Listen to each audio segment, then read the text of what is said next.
Once the panic was well underway, Yellen realized he had next to no chance of bringing things immediately under control. Besides, the giant was terribly close now, and the roar of "no survivors" made it very hard to do any solid thinking. But fortunately, he had the sense to grab the one and only key to the castle and hide it on his person. Fortunately, too, Wesley had the sense to look for such behavior. "Give me the key," Wesley said to Yellen, once Inigo had his sword securely pressuring Yellen's Adam's apple. "I have no key," Yellen replied. "I swear on the grave of my parents, may my mother's soul forever sizzle in torment if I am lying." "Tear his arms off," Wesley said to Fezzik, who was sizzling a bit himself now because there was a limit to just how long a Holocaust cloak was really good for, and he wanted to strip a bit, but before he did that, he reached for Yellen's arms. "This key, you mean?" Yellen said, and he dropped it, and after Inigo had taken his sword, they let him run away. "Open the gate," Wesley said to Fezzik. "I'm so hot," Fezzik said. "Can I please take this thing off first?" And after Wesley's nod, he pulled the flaming cloak away and left it on the ground. Then unlocked the gate and pulled the door open enough for them to slip through. "Lock it and keep the key," Fezzik, Wesley said. It must be after 5:30 by now, half an hour left to stop the wedding." "What do we do after we win?" Fezzik said, working with the key, forcing the great lock to close. "Where should we meet? I'm the kind of fellow who needs instructions." Before Wesley could answer, Inigo cried out and readied his sword. Count Rugen and 4 palace guards were rounding a corner and running toward them. The time was now 5:34. The wedding itself did not end until 5:31, and Humperdinck had to use all of his persuasive abilities to get even that much accomplished. As the screaming from outside the gate burst all bounds of propriety, the prince interrupted the archdeacon with gentlest manner and said, "Holiness, my love is simply overpowering my ability to wait. Please skip on down to the end of the service." The time was then 5:27. "Humperdinck and Buttercup," the archdeacon said, "I am very old and my thoughts on marriage are few, but I feel I must give them to you on this most happiest of days." The archdeacon could hear absolutely nothing and had been so afflicted since he was 85 or so. The only actual change that had come over him in the past years was that for some reason his impediment had gotten worse. "Marriage," he said, "very old." Unless you paid strict attention to his title and past accomplishments, it was very hard to take him seriously. "Marriage," the archdeacon began. "Again, Holiness, I interrupt in the name of love. Please hurry along as best you can to the end." "Marriage is a dream within a dream." Buttercup was paying little attention to the goings-on. Wesley must be racing down the corridors now. He always ran so beautifully. Even back on the farm, long before she knew her heart, it was good to watch him run.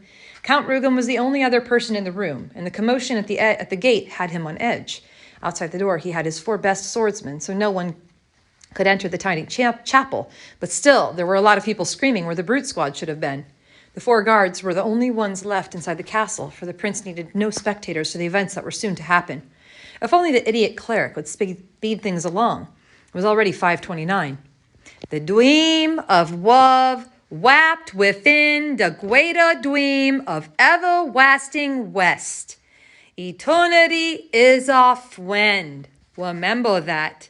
And love will follow you forever." It was 5:30 when the prince stood up and approached the archdeacon firmly. "Man and wife," he shouted. "Man and wife, say that." "I'm not there yet," the archdeacon answered. "You just arrived," the prince replied. "Now." Buttercup could picture Wesley rounding the final corner. There were 4 guards outside waiting. At 10 seconds per guard, she began figuring, but then stopped because numbers had always been her enemy. She looked down at her hands. "Oh, I hope he still thinks I'm pretty," she thought. "Those nightmares took a lot out of me." "Man and wife, you're man and wife," the archdeacon said. "Thank you, Holiness," the prince said, whirling toward Rugen. "Stop that commotion," he commanded, and before his words were finished, the count was running for the chapel door. It was 5:31. It took a full 3 minutes for the count and the guards to reach the gate, and when they did, the count could not believe it. He had seen Wesley killed, and now there was Wesley, and with a giant and a strangely scarred, swarthy fellow. Something about the twin scars banked deep into his memory, but now was not the time for reminiscing. "Kill them," he said to the fencers, "but leave the middle-sized one until I tell you," and the 4 guards drew their swords. But too late.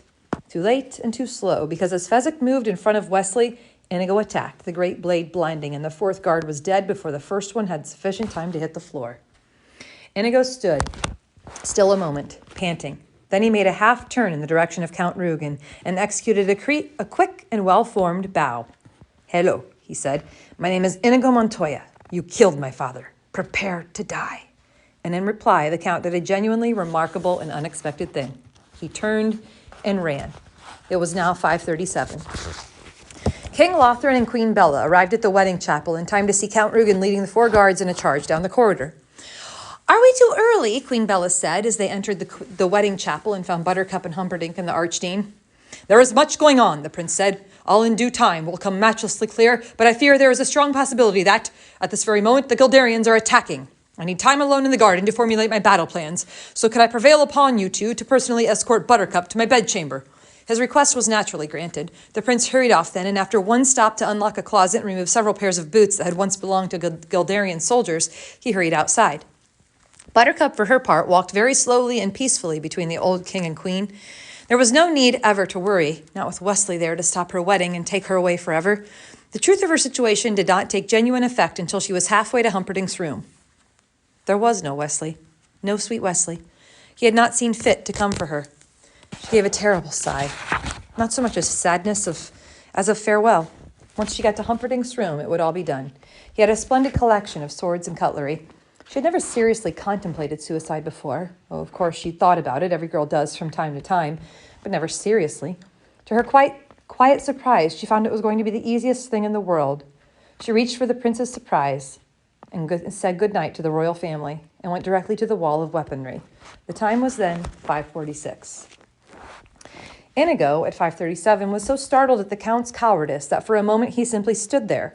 Then he gave chase, and, of course, he was faster. But the count made it through a doorway, slammed it, and locked it, and Inigo was helpless to budge the thing. "Fezzik!" he called out desperately. "Fezzik, break it down!" But Fezzik was with Wesley. That was his job, to stay and protect Wesley. And though they were still within a view of Inigo, Fezzik could do nothing. Wesley had already started to walk, slowly, weakly, but he was under his own power, walking. "Charge it!" "Charge it," Fezzik replied. "Slam your shoulder hard, it will give for you." Inigo charged the door. He slammed and slammed his shoulder, but he was thin, the door otherwise. "He's getting away from me," Inigo said. "But Wesley is helpless," Fezzik reminded him. "Fezzik, I need you," Inigo screamed. "I'll only be a minute," Fezzik said, "because there were some things you did no matter what, and when a friend needed your help, you helped him." Wesley nodded, kept on walking, still slowly, still weak, but still able to move. "Hurry," Inigo urged. Fezzik hurried. He lumbered to the locked door, threw his bulk against it hard. The dare held. "Please," Inigo urged. I'll get it, Fezzik promised, and he took a few steps back this time, then drove his shoulder against the wood. The door gave a little, but not far enough. Fezzik backed away from it now. With a roar, he charged across the corridor, and when he was close, he left the castle floor with both feet, and the door splintered. Thank you, Inigo said, already halfway through the broken door. "What do I do now, though?" Fezzik called. "Back to Wesley," Inigo answered. In full flight now, beginning chasing through a series of rooms. Stupid, Fezzik punished himself with, and he turned and rejoined Wesley. Only Wesley was no longer there. Fezzik could feel the panic starting inside him. There were half a dozen possible corridors. Which, Fezzik said, trying to figure it out, trying for once in his life to do something right. "You'll pick the wrong one, knowing you," he said out loud. And then he took a corridor and started hurrying along it as fast as he could. He did pick the wrong one. Wesley was alone now. Inigo was gaining. He could see, instant to instant, flashes of the fleeing noble in the next room, and when he reached that place, the count would have made it into the room beyond. But each time, Inigo was gaining. By 5:40, he felt confident he would, after a chase of 25 years, be alone in a room with his revenge. By 5:48, Buttercup felt quite sure she would be dead. It was still a minute before that, as she stood staring at the prince's knives. The most lethal looked to be the one most used, the Florines dagger. Pointed at one end, it entered easily, growing into a triangular shape by the hilt. For quicker bleeding, it was said. They were made in varying sizes, and the prince's looked to be one of the largest, being wrist thick where it joined the handle.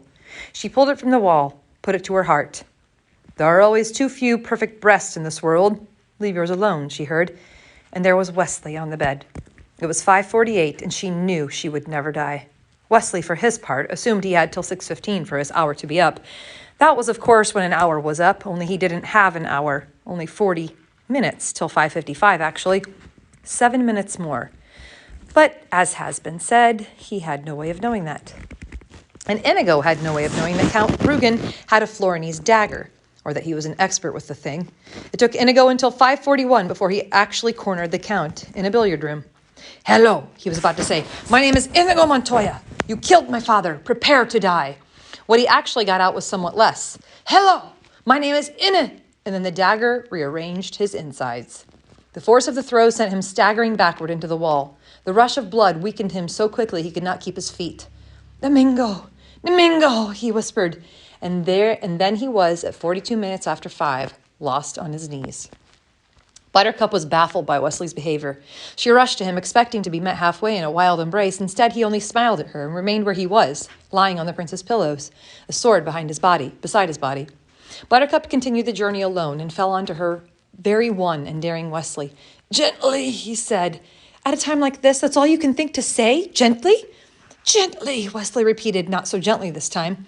She got off him. Are you angry at me for getting married? She wondered. You are not married, he said softly. Strange his voice was. Not in my church or any other. But this old man did pronounce, widows happen every day. Don't they, your highness? And now his voice was stronger as he addressed the prince, who entered, muddy boots in hand. Prince Humperdinck dove for his weapons, and his sword flashed in his thick hands. To the death, he said, advancing. Wesley gave a soft shake of his head. No, he corrected. To the pain. It was an odd phrase, and for the moment it brought the prince up short. Besides, why was the fellow just lying there? Where was the trap? I don't think I quite understand that. Wesley lay without moving, but he was smiling more deeply now. I'll only be too delighted to explain. It was 5:50 now. 25 minutes of safety left. There were 5. He did not know that. How could he know that? Slowly, carefully, he began to talk. Inigo was talking too. It was still 5:42 when he whispered, I'm sorry, Father. Count Rugen heard the words, but nothing really connected until he saw the sword, still held in Inigo's hand. You're that little Spanish brat I taught a lesson to, he said, coming closer now, examining the scars. It's simply incredible. Have you been chasing me all these years only to fail now? I think that's the worst thing I ever heard of. How marvelous. Inigo could say nothing. The blood fauceted from his stomach.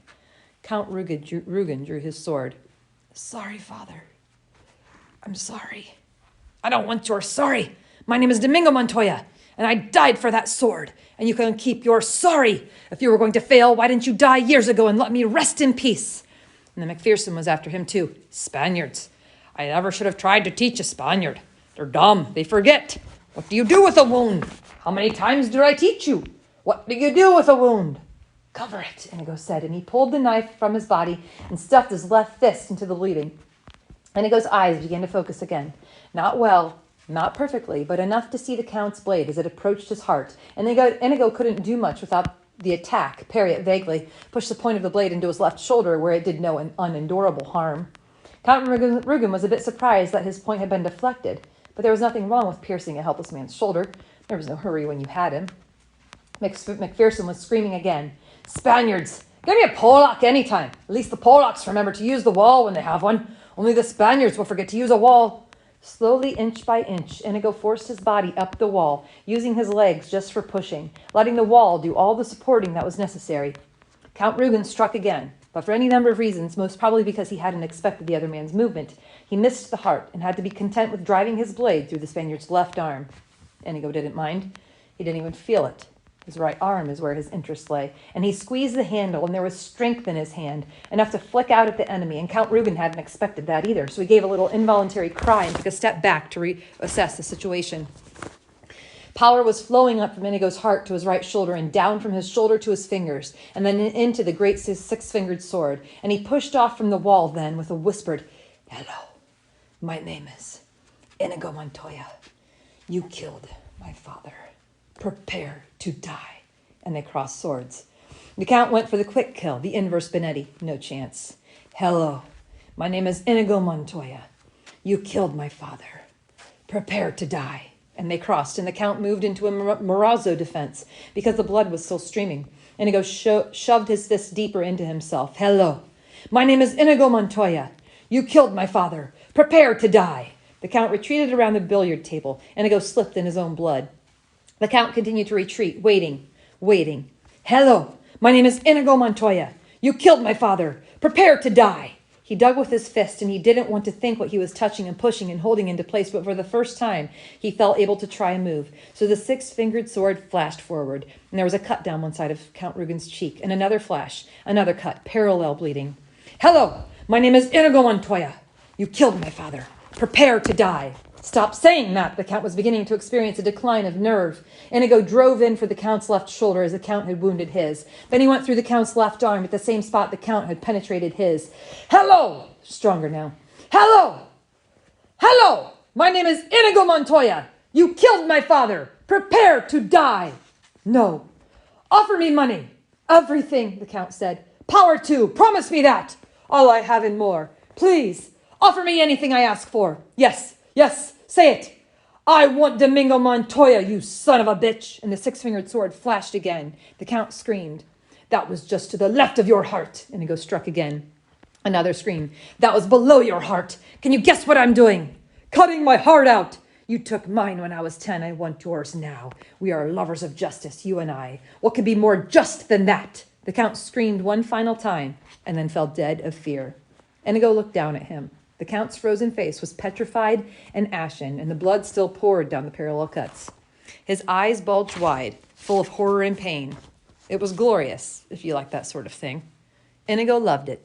It was 5:50 when he staggered from the room, heading he knew not where or for how long, but hoping only that whoever had been guiding him lately would not desert him now.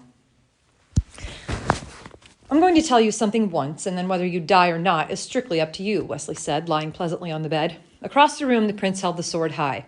What I'm going to tell you is this. Drop your sword.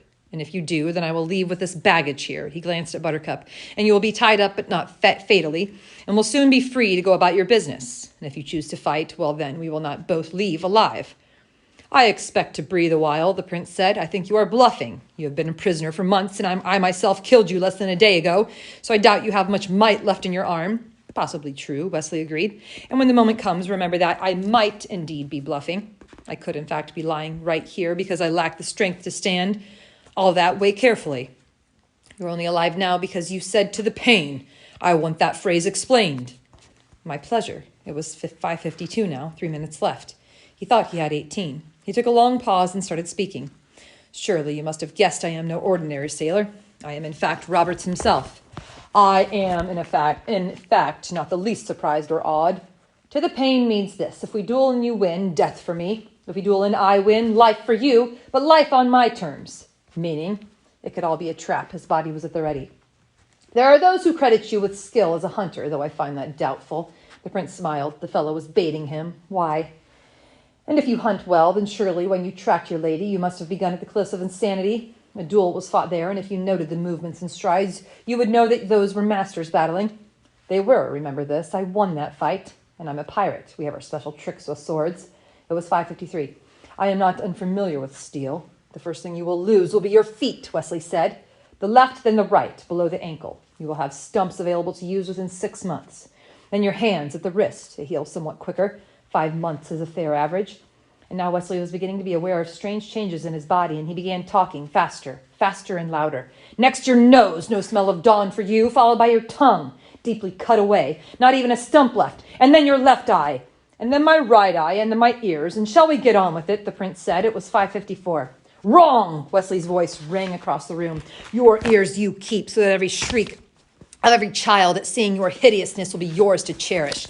Every babe that weeps in fear at your approach, every woman that cries, dear God, what is that thing, will reverberate forever with your perfect ears. That is what to the pain means. It means that I leave you to live in anguish and humiliation and freakish misery until you can stand it no more. So there you have it, pig. There you know, you miserable, vomitous mass. And I say this now, and live or die, it's up to you. Drop your sword. The sword crashed to the floor. It was 5:55. Wesley's eyes rolled up into his head, and his body crumpled and half-pitched from the bed, and the prince saw that and went to the floor, grabbing for his sword, starting to bring it high, when Wesley cried out, Now you will suffer! To the pain! His eyes were open again, open and blazing. I'm sorry, I meant nothing. I didn't. Look! And the prince dropped his sword a second time. Tie him, Wesley said to Buttercup. Be quick about it. Use the curtain sashes. They look enough to hold him. You do it so much better, but Buttercup replied. I'll get the sashes, but I really think you should do the actual tying. Woman, Wesley roared, you're the property of the dread pirate Roberts, and you do what you're told. Buttercup gathered the sashes and did what she could with tying up her husband. Humperdinck lay flat while she did it. He seemed strangely happy. I wasn't afraid of you, he said to Wesley. I dropped my sword because it will be so much more pleasure for me to hunt you down. You think so, do you? I doubt you find us. I'll conquer Giller, and then I'll come for you, the corner you least expect. When you round it, you will find me waiting. I'm the king of the sea. I await you with pleasure, he called out to Buttercup. Is he tied yet? Sort of. There was movement at the doorway, and then Inigo was there. Buttercup cried out at the blood. Inigo ignored her, looked around. Where's Fezzik? Isn't he with you? Wesley said. Inigo leaned for a moment against the nearest wall, gathering strength. Then he said, help him up, to Buttercup. Wesley, Buttercup replied, why does he need me to help him? Because he has no strength. Now do as you're told, Inigo said. And then suddenly on the floor, the prince began struggling mightily with the sashes, and he was tied well. But power and anger were both on his side. You were bluffing. I was right the first time, Humperdinck said. And Inigo said, that was not a clever thing of me to let slip. I'm sorry. And Wesley said, did you at least win your battle? And Inigo said, I did. And Wesley said, let us try to find some place to defend ourselves. At least perhaps we can go together. And Buttercup said, I'll help you up, poor darling. And Fezzik said, oh, Inigo, I need you. Please. Inigo, I'm lost and miserable and frightened, and I just need to see a friendly face. They moved slowly to the window. Wandering lost and forlorn through the prince's garden was Fezzik, leading the 4 giant whites. Here, Inigo whispered. 3 friendly faces, Fezzik said, kind of bouncing up and down on his heels, which he always did when things were looking up. Oh, Inigo, I just ruined everything, and I got so lost when I stumbled into the stables and found these pretty horses. I thought 4 was how many of them there were, and 4 was how many of us there were, too, if we found the lady. Hello, lady. And I thought, why not take them along with me in case we all ever run into each other? He stopped it a moment, considering. And I guess we did. Inigo was terribly excited. Fezzik, you thought for yourself, he said. Fezzik considered that a moment. Does that mean you're not mad at me for getting lost? If only we had a ladder, Buttercup began. Oh, you don't need a ladder to get down here, Fezzik said. It's only 20 feet. I'll catch you. Only do it one at a time, please. There's not enough light, so if you all come at once, I might miss. So while Humperdinck struggled, they jumped, one at a time, and Fezzik caught them gently and put them on the whites. And he still had the key so they could get out of the front gate. And except for the fact that Yellen had regrouped the brute squad, they would have gotten out without any trouble at all. As it was, when Fezzik unlocked the gate, they saw nothing but armed brutes in formation, Yellen at their lead, and no one smiling. Wesley shook his head. I am dry of notions. Child's play, of all people, Buttercup said, and she led the group toward Yellen. The Count is dead. The prince is in grave danger. Hurry now, and you may yet save him. All of you, go. Not a brute moved. They obey me, Yellen said, and I am in charge of enforcement. And I, Buttercup said. I, she repeated, standing up in the saddle, a creature of infinite beauty and eyes that were starting to grow frightening. I, she said for the 3rd and last time, am the queen. There was no doubting her sincerity, or power, or capability for vengeance. She stared imperiously across the brute squad. Save Humperdinck, one brute said, and with that they all dashed into the castle. Save Humperdinck, Yellen said. The last one left, but clearly his heart wasn't in it. Actually, that was somewhat of a fib, Buttercup said as they began the ride for freedom, seeing as Lothran hasn't officially resigned. But I thought I am the queen sounded better than I am the princess. All I can say is, I'm impressed, Wesley told her. Buttercup shrugged. I've been going to royalty school 3 years now. Something had to rub off. She looked at Wesley. You all right? I was worried about you back on the bed there. Your eyes rolled up into your head and everything. I suppose I was dying again, so I asked the Lord of Permanent Affection for the strength to live the day. Clearly the answer came in the affirmative. I didn't know there was such a fellow, Buttercup said. Neither did I, in truth, but if he didn't exist, I didn't much want to either. The 4 great horses seemed almost to fly toward Florin Channel.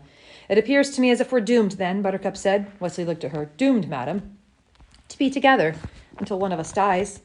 I've done that already, and I haven't the slightest intention of ever doing it again, Wesley said. Buttercup looked at him. Don't we sort of have to sometime? Not if we promise to outlive each other, and I make that promise now. Buttercup looked at him. Oh, my Wesley, so do I. And they live happily ever after, my father said. Wow, I said. He looked at me. You're not pleased? No, it's just, it came so quick, the ending. It surprised me. I thought there'd be a little more, is all I mean. Was the pirate ship waiting, or was that just a rumor like it said? Complain to Mr. Morgenstern, and they lived happily ever after is how it ends. The truth was my father was fibbing. I spent my whole life thinking it ended that way, up until I did this abridgment. Then I glanced at the last page. This is how Morgenstern ended it. Buttercup looked at him. Oh, my Wesley, so do I. From behind them suddenly, closer than they had imagined, they could hear the roar of Humperdinck. Stop them! Cut them off! They were admittedly startled, but there was no reason for worry. They were on the fastest horses in the kingdom, and the lead was already theirs. However, this was before Inigo's wound reopened, and Wesley relapsed again, and Fezzik took the wrong turn, and Buttercup's horse threw a shoe. and the night behind them was filled with a crescendoing sound of pursuit.